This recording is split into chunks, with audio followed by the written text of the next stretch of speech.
উল্টো দিকের সিট পেয়েছ। হুড়ুম ধাক্কা ভিড়ের মধ্যে ঠিক তোমাকে দেখতে পেলাম।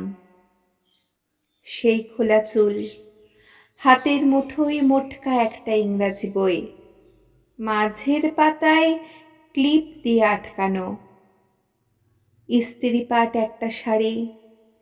আগে এমন হালকা সবুজ পরতে না তো, কিন্তু তোমায় মানাচ্ছে বেশ। বসতে পেয়েই কি একটা বেশ মেসেজ নাকি কি দেখছো ফোনে, হঠাৎ এদিকে।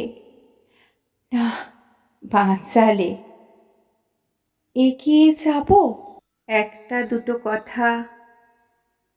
উহুম। অন্যদিন কি বিরক্তি, আজ এই ভিড় আমার আশীর্বাদী। কেবল ধাক্কা ভিড়ের মধ্যে মনে পড়ছে বৃষ্টির সেই কি যাচ্ছে তাই বিকেলবেলা। সুটকেস আর ব্যাগ গোছানো, কত নাবার বোঝাচ্ছি, আর হাত ছাড়িয়ে তুমিও তেমন। একের পর এক চিঠির বাক্স, জন্মদিনের সব উপহার ছুঁড়ে ফেলছো মেঝের ওপর। দেখতে দেখতে মেঝেই ফাটল। থাকবো না আর তোমার সঙ্গে, তোমার সঙ্গে থাকা যায় না। এক পা চলার লোক না তুমি।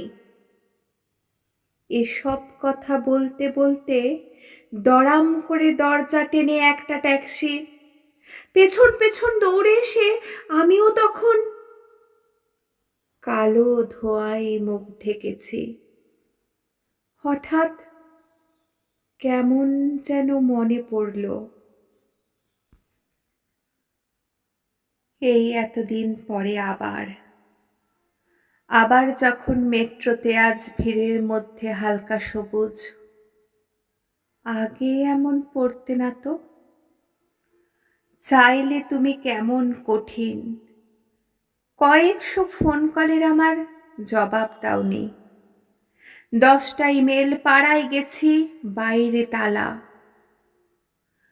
ওরা এখন কেউ থাকে না, কেউ থাকে না, কেউ থাকে না আমার মতো লোকের সঙ্গে। এক পা চলার লোক না আমি। রেলের ভেতর ভিড় কমছে। রবীন্দ্র সরোবর নাকি নেতাজি ভবনে নামবে? অফিস যাচ্ছ না ছুটি? টিনার বাড়ি নাকি অন্য কেউ? অন্ধকার টানেল পেরিয়ে ছুটছে ট্রেন পাগলা ঘোড়া।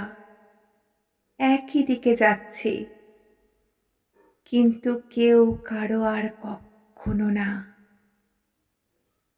এই কি তবে সঙ্গে যাওয়া?